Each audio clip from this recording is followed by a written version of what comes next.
My name is Maya Foster. I am 32 years old. 7 months ago, my parents locked me out of their apartment at midnight.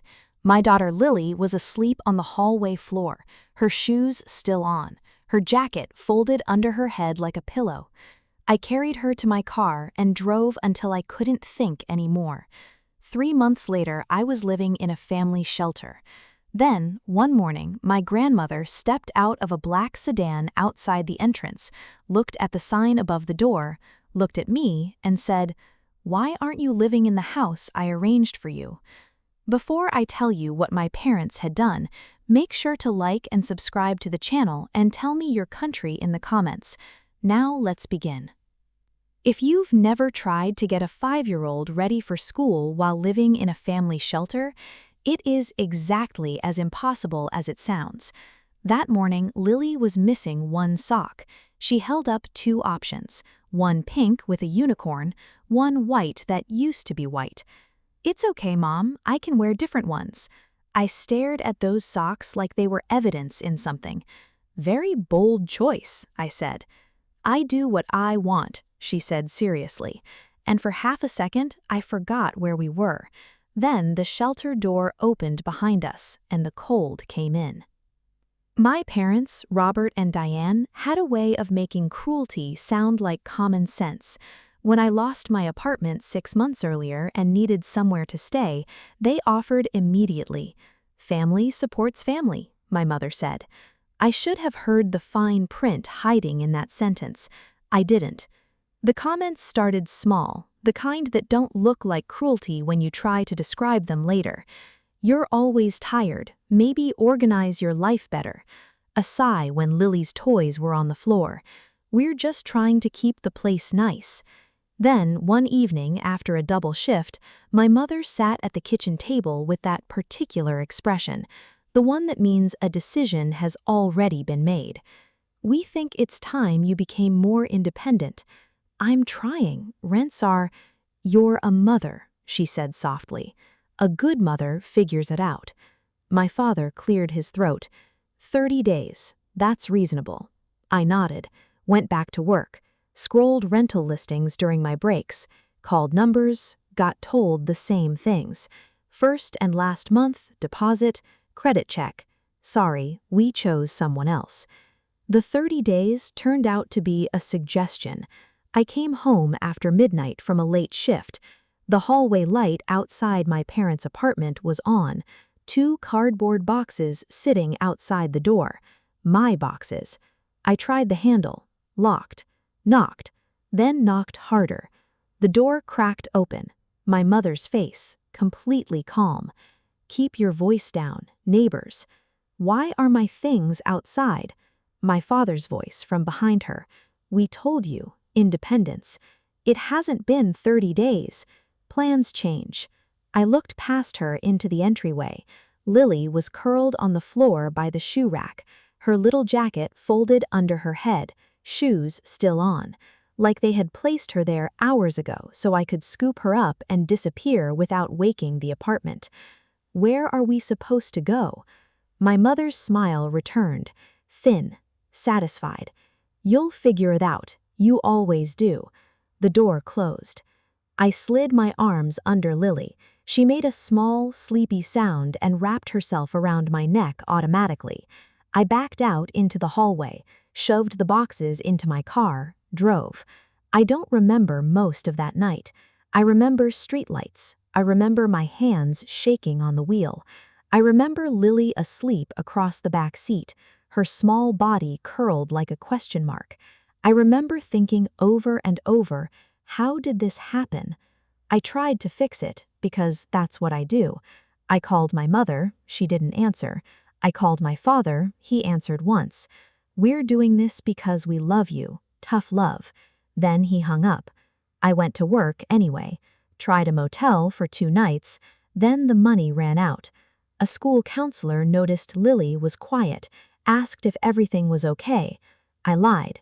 She asked again gently, and I saw Lily watching me, learning from me how to lie to survive. So I told the truth. 2 days later, I was filling out intake forms while Lily sat beside me swinging her legs. The intake worker asked where we had stayed the night before. I said, "In my car." She nodded like she was checking a box. Lily leaned toward me and whispered too loudly, "Is this our house now?" 3 months later.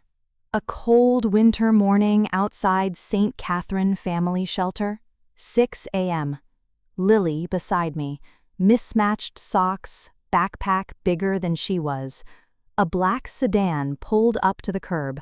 Not a taxi, not a rideshare, the kind of car that had no business on this block. The door opened. My grandmother, Eleanor Hart, stepped out. Tailored coat, composed, the kind of woman who ended arguments by raising one eyebrow. She looked at me, then at Lily, then at the sign above the entrance. Something moved across her face, quick and sharp, like a crack in glass. Maya. My name sounded strange in her voice, like she hadn't said it out loud in a long time. "Why aren't you living in the house I arranged for you?" The world tilted. What house? She didn't repeat herself like she thought I was confused. She repeated herself like she thought I might faint. "The house, on Millbrook Street. I arranged it for you and Lily."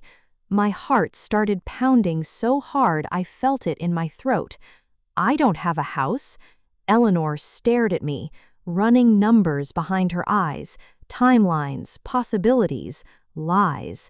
Lily tugged my sleeve. "Mom, do we have a house?" I looked down at her, her eyes wide, hopeful in a way that physically hurt. "No, honey, we don't." Eleanor's face went very still. When my grandmother went still, it meant something was about to break. She crouched in front of Lily, which was almost shocking. Eleanor Hart did not crouch for anyone. "You're Lily, right?" "Yes," Lily whispered. "Beautiful name." Then her eyes came back to mine, sharp. "Get in the car." Inside the sedan, the silence felt expensive. Eleanor didn't drive immediately. She sat with both hands on the wheel, staring straight ahead. Then she spoke. "By tonight, I will know who did this." She pulled out her phone. One tap. "Get the property manager for Millbrook Street on the line. I want to know who has the keys, who is living there, and whether anyone has been collecting rent." My blood went cold. Rent. I stared at her profile, at the calm way she said those words, and understood that I was not just homeless. I was standing at the edge of something much darker. 20 minutes later, we were in a diner. Warm windows, bell on the door, menus that smelled like syrup. The heater hit my face so hard I almost cried from the shock of being warm. Lily immediately found the kids' menu, started coloring a cartoon waffle with intense focus. Eleanor ordered hot chocolate for her without asking. I watched and felt something strange, not gratitude exactly, anger at the universe, because it was that simple to be kind, and my parents had chosen everything else. Eleanor placed her phone on the table, speaker on. 1 ring, 2, then my mother's voice, bright, warm, auditioning for something. "Eleanor, what a lovely surprise. How are you?" Eleanor's tone stayed pleasant. "I was thinking about Maya. How is she doing?" A tiniest pause where a liar chooses which version of reality is most useful. "Oh, she's wonderful," my mother said smoothly. "Settled into the house, she loves it. You know Maya, she wanted her space, so we didn't want to bother you." I stared at the table. Lily colored quietly. She didn't understand the words, but she understood tone. She glanced up once, saw my face, went back to coloring harder. My mother kept talking, how proud she was, how busy she had been, how family is everything. Eleanor let her. Eleanor never rushed liars. She gave them room to finish properly. Finally, "That's good to hear." Call ended. My throat tightened. I said, "She knew." "She knew enough to lie without thinking," Eleanor said. That tells me everything I need. Lily slid her coloring page toward me. Mom, I made the waffle purple. I forced a smile so fast it probably looked wrong. That waffle is incredibly brave.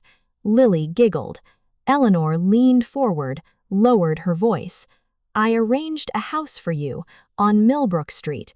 Your parents were supposed to manage the handoff, keys, move-in, all of it.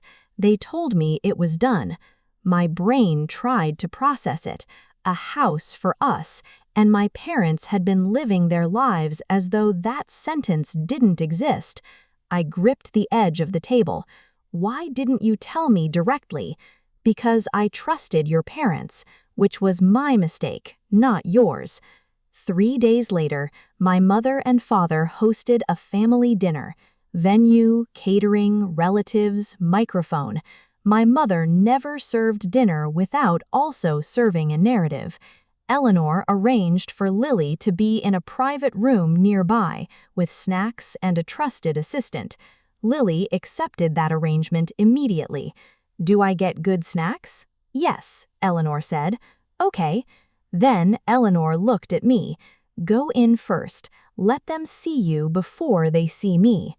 I walked into the banquet room alone. The chatter softened, then resumed. Then my mother saw me. Her smile appeared automatically, then glitched. Her eyes moved over my dress, my posture, the fact that I was not wearing exhaustion on my face anymore. Her hands tightened around her glass. My father's laugh died halfway through. Neither of them moved toward me. Neither asked where I had been. Neither asked how Lily was. They smiled and waited, and I stood near the edge of the room and let the silence do its work. 1 minute later, the room temperature changed. Eleanor entered, calm, unhurried. Beside her, a man with a slim folder and a laptop. My mother went pale. Not surprised pale. I just realized my entire plan has a hole in it pale. Eleanor nodded to a few relatives as though she was simply attending dinner. Then she looked at my mother. Diane, before we eat, I'd like to clear something up. The room quieted. You told me Maya was living in the house on Millbrook Street. My mother's smile tightened. Well, yes, Eleanor held up one hand. Let's use facts. She nodded to the man with the laptop. He stepped forward and connected to the venue projector. The first slide appeared. Millbrook Street. Summary. A murmur through the room. Next slide. Keys released to Diane and Robert. People leaned forward. Next, a rental listing. The house, furnished, available. Photos of every room. My mother's hands started shaking. Next slide. Lease summary. Tenants moved in. Dates visible. Then the slide that made the room go completely silent. Payment instructions from the property manager file. Rent payout account, provided by Diane and Robert. Eleanor's voice didn't rise. You didn't just take the keys. She looked around the room. You rented out the home arranged for my granddaughter and great-granddaughter, and you had the rent sent to an account you controlled. My father's voice came sharp and loud. This is inappropriate. This is a family event. Eleanor turned to him. Yes, she said. That's why I'm doing it here. My mother found her voice.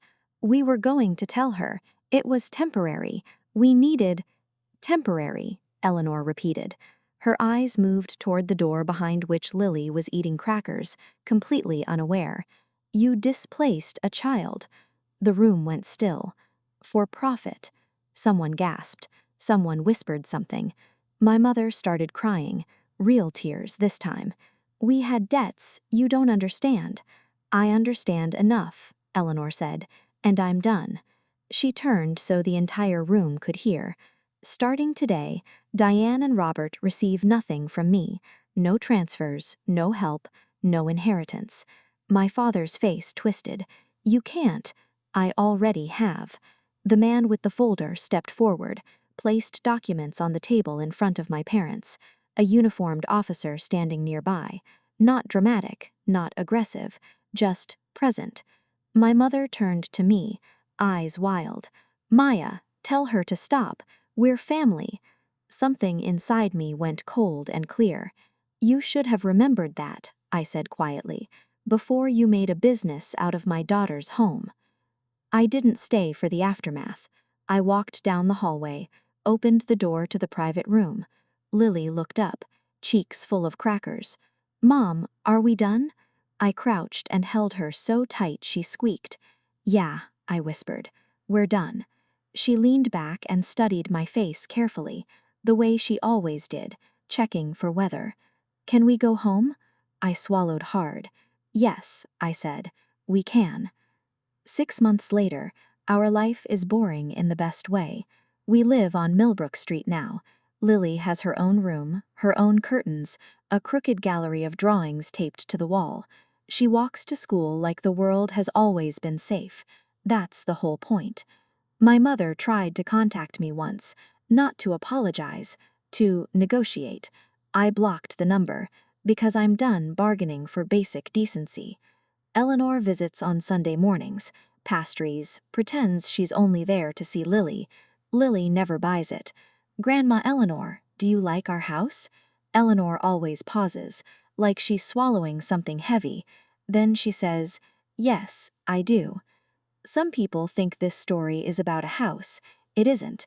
It's about a 5-year-old in mismatched socks, standing outside a shelter at 6 in the morning, telling her mother, "It's okay, I can wear different ones." She was braver than she should have had to be. She doesn't have to be anymore.